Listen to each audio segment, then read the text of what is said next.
Well, good afternoon, everyone. It's my pleasure to actually be here with you this afternoon. I should start with a few thank yous. Firstly, thank you to the organizers, as well as the Pardot and Salesforce team for inviting me to speak today. But more importantly, thank you to all of you for staying to the bitter end and listening to me between you leaving for the day or the award ceremony that follows this. I'd like to actually start with a question. How many of you have been to a Disney theme park? Okay, vast majority. How many of you have taken kids there? A little bit less, but hopefully this will work. So I want to take you on a journey. This is a journey through the park, a day in the park if you like, and what we're going to do is rank different experiences that you actually have through the day. So, you wake up in the morning, you stayed at a hotel a little bit away from the park.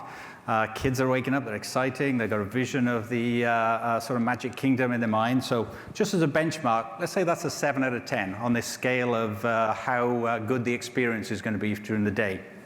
You make the mistake of having breakfast, so as a consequence, you get stuck in traffic. And there's a lot of traffic going to the parks as you're in the morning, so maybe your experience level drops to about a 4 out of 10. But you did a good thing, you got your tickets online, you race through the lines, and you end up on Main Street. The kids meet Mickey and Minnie for the first time, that weird thing called Goofy, which I don't know what creature he is, but they meet him too. And all the way up to 9 out of 10. Then you decide, right, got to get on a ride. Decide to join the first line you can find. And Disney does lines and queuing up pretty well, hopefully you agree. But it's still a line, so maybe you're at 5 out of 10. But then you get to the front of the line, and it's the It's a Small World After All ride. And if any of you have been on this ride, it's a mind-numbing tune that basically lives in your brain for the next month at least, I think it's designed for about maximum 2.5-year-olds. So unfortunately, you plummet down to 1 out of 10. Then you go back in another line, 5 out of 10 again. But this one's Space Mountain. First time the kid's been on a roller coaster, it's in the dark, whizzing back and forth, very exciting, 10 out of 10. The problem was you made a mistake. While you were waiting in line, you decided to give the kids some candy. Unfortunately, one of them's not so well, so you end up in the bathroom, back down at 1 out of 10. But as you know, after kids are unwell, what do they want to do? They want to eat again. So you actually end up going to the one of the restaurants there. You decide to go all in, princesses, delivering the food and all the rest of it. And it's all great until you get the bill and you realized you paid $15 for Kraft mac and cheese. And anyway, eventually the day goes on, you're going up and down in these different experiences, and you get back to the hotel, look at all the photographs you've actually taken, and sort of perhaps you're back up at 8 out of 10.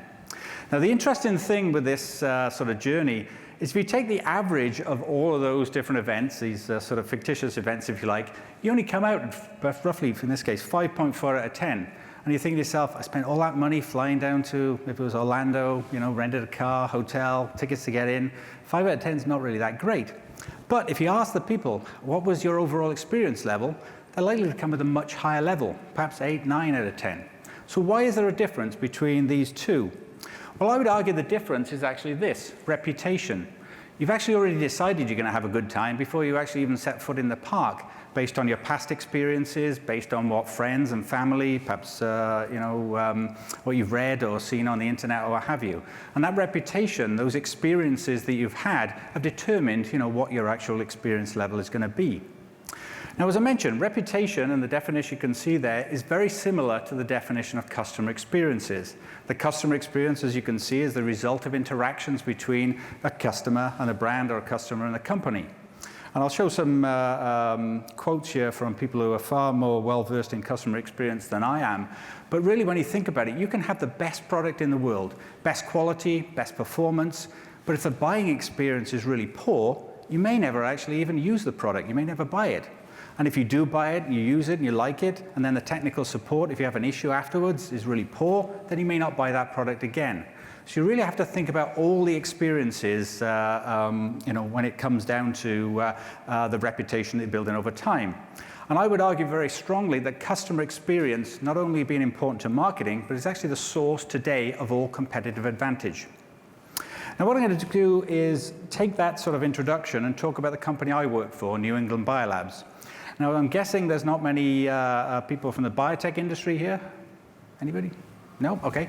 All right, well, that makes, I'll just spend a couple of minutes introducing New England Biolabs. New England Biolabs is actually a private biotech company founded in 1970. So it was actually one of the first biotech companies, not just in the US, but actually in the world. Our customers are researchers, scientists that work in universities, hospitals, diagnostic companies, pharmaceutical and biotech companies, and the like. And we make things called enzymes.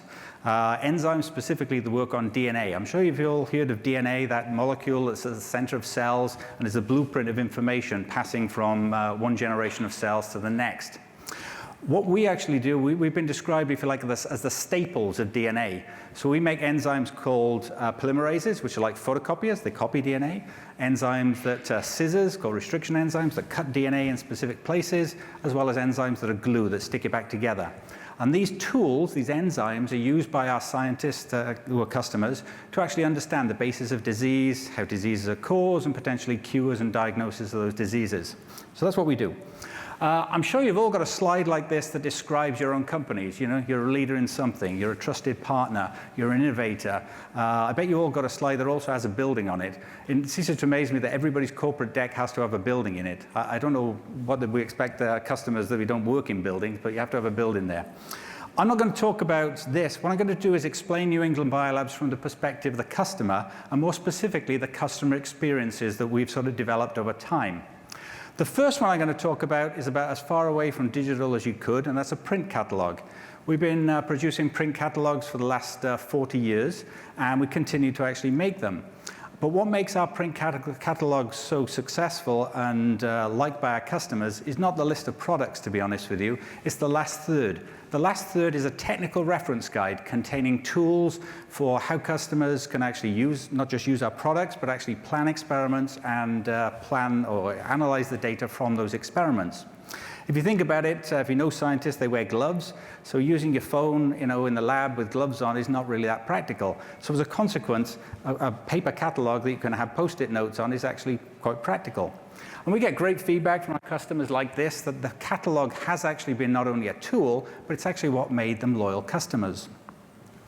Another example is our customer support. Unlike many of our competitors, we don't have a dedicated and large technical support team. We actually use our production staff, our research and development scientists as our technical support. You basically dial a telephone number, type in the product number, and you go through to the person who might have made the product or perhaps developed it, but more importantly, uses the product. So what that does is bring our R&D and production organizations much, much closer to our customers because they're talking to them almost on a daily basis. And as a consequence, we get great feedback from our customers about the level of knowledge we have and the fact we can actually have a one-to-one relationship with them.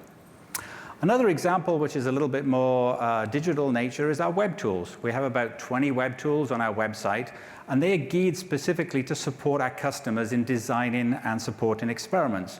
It would be very easy for us to actually add product bundling, upselling, and cross-selling sort of activities into these tools, but we made the conscious decision to support them and not to sell to them through these tools.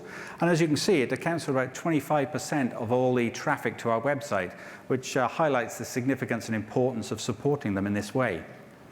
The last example I'll show you is around product sampling. Scientists, as you might imagine, are very inquisitive. They're also very skeptical. As a consequence, when we want to actually sell particularly a new product to them, one of the ways we do that is to actually offer free products for them to actually test. Although we do believe we do good science, they don't necessarily believe us, and as a consequence, they want to prove that for themselves. We only have a small sales organization. We're a global company, about 500 people, and only about globally 60-something sales reps. So as a consequence, we can't follow up on all the samples we go out. So we've used drip campaigns, email programs, and we use Pardot as our marketing automation tool to actually achieve this. So what we do is when a customer expresses an interest in a sample, could be given out by a salesperson, could come in via the website, we'll actually enter them into a drip campaign, and the first thing they get is an email saying, thanks for ordering this product. Here's some technical tips to use it. And we can tailor that by knowing what the customer is going to use it for to say, here's some applications for how to use this product against your need. Once they have received the product and they use it, we then actually follow up and offer them an incentive to say, share the data with us. And if you share us, you're going to get entered into a raffle or some sort of prize that you for sharing that data with us. And then there's other drips we'll do to also, once they've tested the product, to offer them a coupon, if you like, for the first purchase. So the question perhaps you might be asking yourselves is, why do we operate like this? Why is it that we focus more on supporting customers than selling to them? If you like, focus more on the science than the sales. And the answer to that comes down to NEB's value proposition. If you're not familiar with the value proposition, it's the #1 reason customers buy from you. It's the one differentiator that you have from your competition. And in our case, it's customer intimacy. Customer intimacy has come up in a few sessions that I've attended today. And as you can see here, it's the ultimate customer-centric model building in long-term customer relationships. The thing that we do is actually cross off the last few words. We've made the decision to actually treat all our customers the same. And the reason for that is, in research, I don't know who's going to make the biggest breakthrough. It could be Harvard, it could be, I don't want to pick on another university that's less funded, but it could be somebody in a less funded university. And if they make that breakthrough and that becomes a biotech startup and then gets bought to a pharmaceutical company, if I've treated that customer poorly, he or she is not going to necessarily stay with me as they scale up through that. So we try to do that. We also operate under these premises such that we really do try and put people before short-term profits.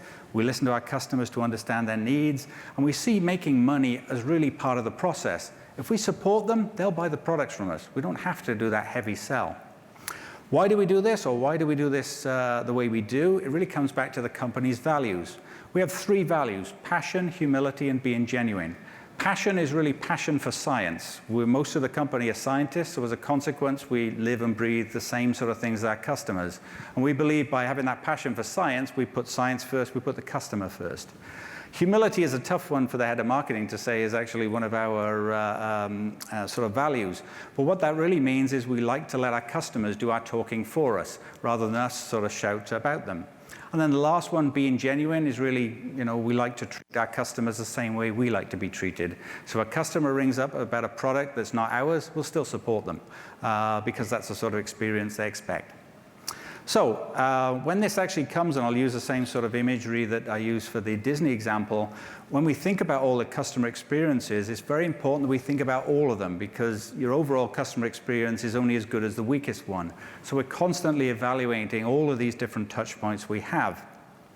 So perhaps the question you're asking yourself is it worthwhile?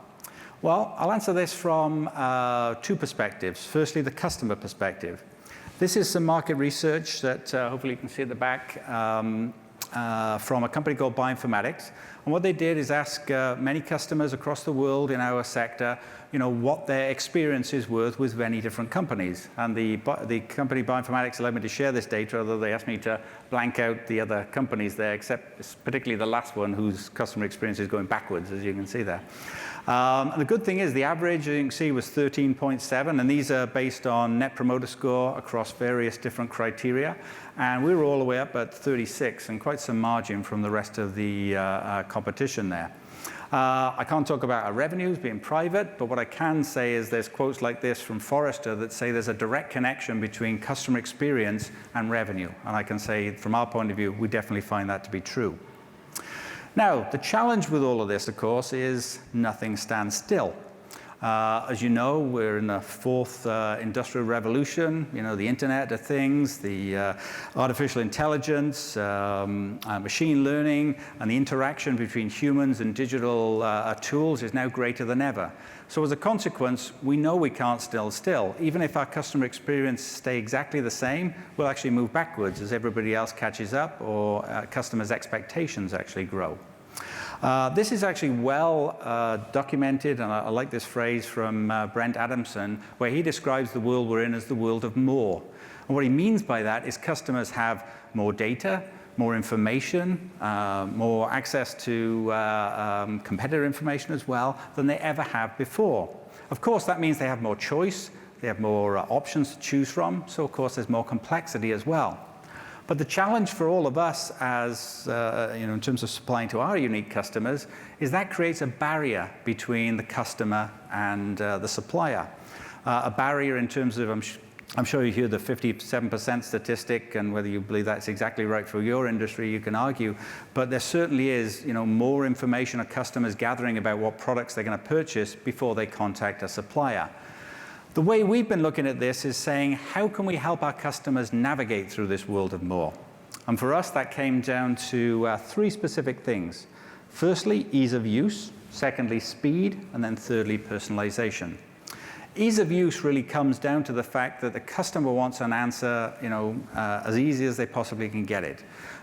We talk a lot in these conferences about that being digital, but the reality is if a customer stood next to a salesperson, they'll ask the salesperson first, what's the answer to this, before they'll actually look on their phone, because that's the easiest way to do it.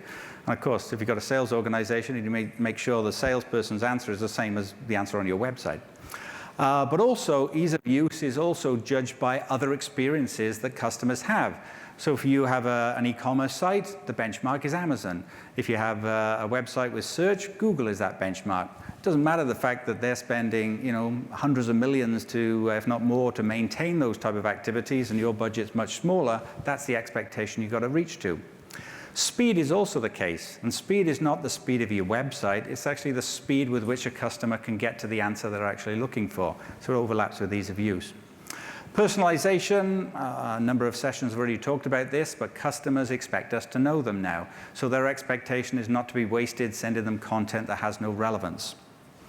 From NEB's perspective, we obviously have to use technology to do this, as many of you do. This is our MarTech stack. I'm not going to go through all of this, but basically it's driven by 3 core sort of pillars: SAP, which is our ERP system, Sitecore, CMS running our website, and then Salesforce and Pardot running our CRM, service operation, as well as marketing automation. What I will do is give you a few examples of how we're using certain parts of that stack, and then I'll go and give you some other examples of how we're thinking about changing our customer experiences, but always staying true to our values and our value proposition in this sort of changing world. So firstly, email. As you've already seen, we use Pardot. And in our industry, email is actually the #1 way of communicating to customers. The one thing I would say is the higher your reputation in the market, the higher the open rates, the higher the click-throughs. Subject matters, how well the email is written even doesn't seem to come into it from all the testing we've actually done. The only thing we found that varied, if we put data in an email, our click-throughs go up. The only thing that will actually vary anything. Otherwise, it doesn't seem to affect anything. We've done a lot with webinars recently. We use On24 as our platform there. And webinars is our only gated content. We've made the decision, because particularly academic science is about making information freely available, that we won't gate our content. And we only gate webinars because we have to send them the information to log in and things like that. Webinars is the one tactic that actually generates most new contacts for us. We find that the emails we send out get passed along to colleagues, and then people register. Video and podcasts, other ways we actually use. Obviously, we use Vidyard to manage our videos, and we've more recently started to use podcasts.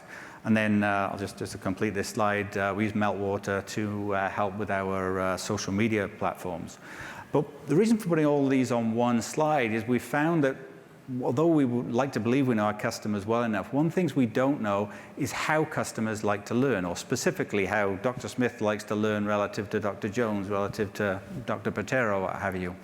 So what we've been playing with is trying different communication tools with the same content and trying to analyze, does a customer prefer, this particular customer prefer email versus video versus podcasts? And the reality is they don't like one, they actually listen to multiple, even if it's the same content. So what we're finding is our marketing mix is actually getting broader and broader, which is where automation and technology comes in to make it manageable. So that's a challenge for us going forward, needing to perfect some of the metrics to manage that mix. The next few examples I got talk a little bit more about some of the things we're doing. This one's really simple, and it's one that I've used a phrase before that somebody gave to me called "steal with pride." And this was a marketing manager. He said, "Don't be afraid to see another tactic in another industry, steal it, reinvent it, and use it, and don't tell anybody or don't tell your boss where you got the idea from." And it's true, because no ideas are totally new, to be honest with you, but you can do it in different ways. This was one we used to improve the engagement of a sales rep who was new to a territory, introducing, if you like, that sales rep to the new customers. Originally we were using just plain emails like this. Then we upgraded that very simply, and we added a photograph of the person in it. And this is Ryan, one of our sales reps for the New England area. And that gave a point of reference. So when they saw Ryan come into the lab, they said, oh, that's that guy you saw in that email. Then we went a stage further, and we actually added short videos into it. Very simple, 1-minute video, said, I'm Ryan. I'm, in his case, he's a strongman. He goes into the strongman competition, so we gave a point of reference for him to become a real person. And we stole this actually from a real estate agent who was doing a very good job communicating with somebody in the sales organization, about what he was doing. So very easy sort of tool. And it's really personalizing emails versus personalization. Next one's a little bit more complex. NEBs, enzymes, our products that I talked about earlier, they have to be stored at -20 degrees, so they're stored in a freezer. One of the challenges that we have with our marketing and sales funnel is that we describe ourselves a little bit as B to C to B, because we actually market to the consumer of our product, the scientists who actually use it. And we have great traction through all of these product sampling campaigns and things that I mentioned. And then they pass an email over to the purchasing agent and said, order this for me, please. And the purchasing agent doesn't tell who they order it for. So we have this gap, if you like, in attribution of all the marketing activities and a gap to a sale. So in the case of Harvard, there's hundreds of researchers there and one purchasing agent. So as a consequence, it's hard to bridge the gap. So one thing we've been doing to address that, as well as add a greater convenience to our products, is place freezers actually in a customer's laboratory. But not just any freezer. A freezer, as you can see here, that has a tablet actually built into it. So think of this as an experience similar to the Home Depot or your local supermarket. You go in there, you type in your name, you type in your password, the freezer unlocks, you go in there, take out the product, you scan the barcode, shut the freezer and walk away. And then all the billing and things is done on the back end. Scientists don't typically work regular hours. They'll do an experiment at 10 o'clock on a Sunday night and they realize they run out of product. This allows them to actually continue to do that experiment versus ordering it on a Sunday night and getting it on Tuesday. But what we found is this does two things. It gives us the direct information of who the user is. So we've now got a direct contact with the consumer of the product. But also the engagement is much greater because they open these emails because the email is the way we confirm you just went to your freezer and took out product X. So now we can actually market, upsell, and if we know, if I use Dr. Smith as a fictitious researcher, he takes a product out every Tuesday at 10 o'clock. We can send him a coupon, half an hour before that and say, you might want to buy this other product when you pop down to the freezer as you usually do. And we can now tie that with other information. So scientists in academia publish their data, so that tells us what they're doing. So we know Dr. Smith is not only using these products, but maybe he's a cancer biologist or what have you. The back end of this all drives into Salesforce and SAP, so the whole thing is automated. We ship products to the freezer once a week, so instead of every product being shipped one at a time, we have an environmental message with that as well. The last two examples I'm going to share with you are a little bit more into the area of experimentation. I truly believe if you have a good reputation, you can actually take risks with new technology. And this example that I'll show you here, I think, is a good case where even if the customer actually doesn't like it, or the next one, I see a better example, the worst case, they just look at you as innovative. So I showed you our catalog earlier. In the catalog, we've been building in these codes with the most recent version, and then using simple augmented reality scanners. So there's a little video here which will explain, showing the cover of the catalog, where you've got an actual, you can see that above the sign. You scan the code there, and then the seahorse, in this case, comes to life. Of tiny one-gilled seahorses that belong to the genus Hippocampus.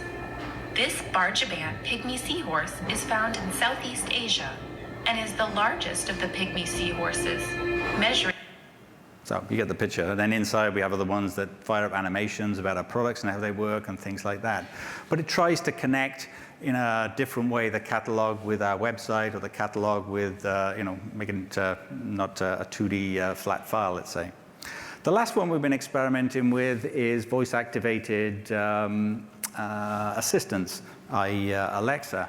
I mentioned earlier one of the challenges or one of the benefits of the catalog is if you have a scientist in the lab, and you can see the person here having their purple gloves on, it's difficult to use your phone and things. Well, the catalog supplements that, but what if you could actually speak to a voice-activated device and say, what's the next step in my protocol? Or I screwed this up, can you make a note that I did twice as much reagent as I should have? And I'll show you a little video just to highlight how this works. Alexa, ask Helix to introduce herself. Hi, I'm Helix. I'm a voice-activated virtual assistant for the laboratory sciences. Alexa, ask Helix to help me perform a restriction digest. Are you doing a single or double enzyme digest? Single. Okay, what is your enzyme? New England Biolabs, BAM-H1. Okay, I can help you with that protocol. When you're ready, ask me for the first step. What's the first step?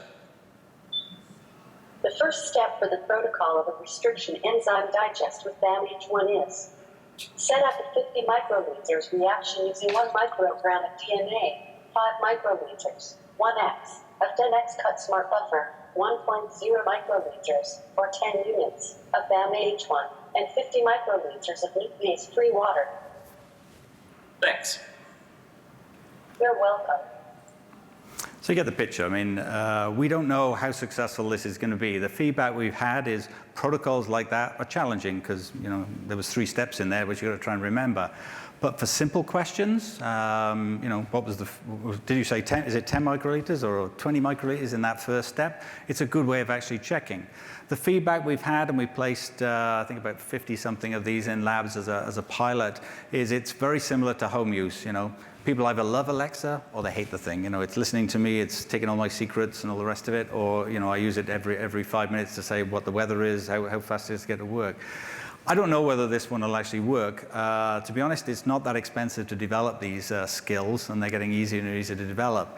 But this is an example of really experimenting with technology, which I think only has pluses because, you know, it basically, as long as it's scientifically accurate, in this case, it just makes us look innovative.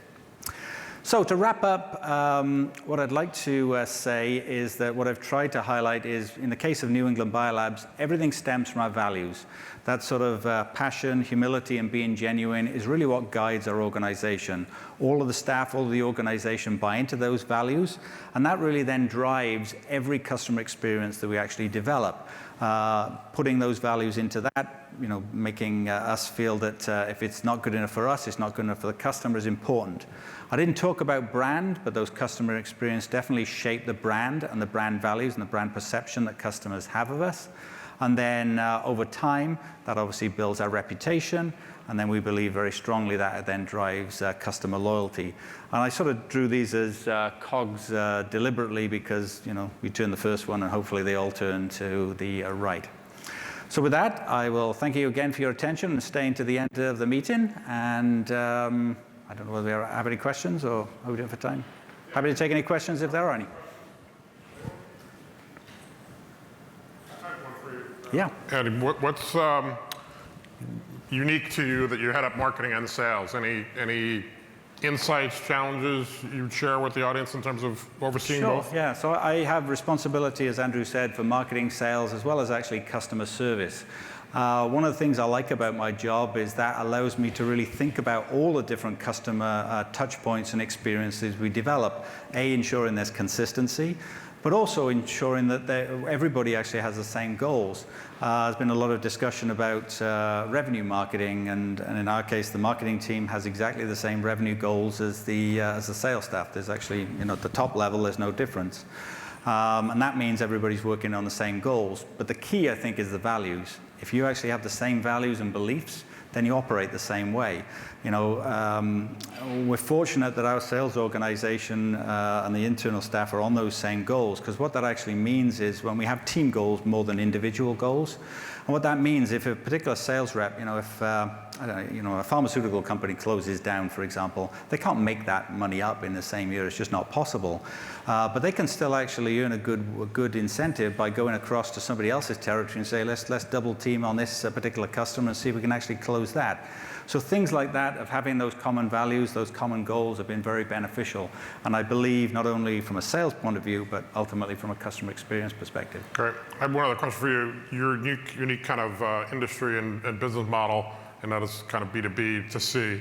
And I'm assuming, is there a partner element to it as well? And then what takeaways might the audience share from some of the partner with other technology companies? Or just do sell-through partners? Is there sort of channel aspect to it? Oh, good question, yeah. So most of our business in the US is direct, as it is in countries we have subsidiaries, but we do have distribution partners in the US for particularly large pharmaceutical companies. They like to consolidate vendors, and not have too many. The way we operate with them is there are certain things that we say out of bounds. So technical support always comes direct.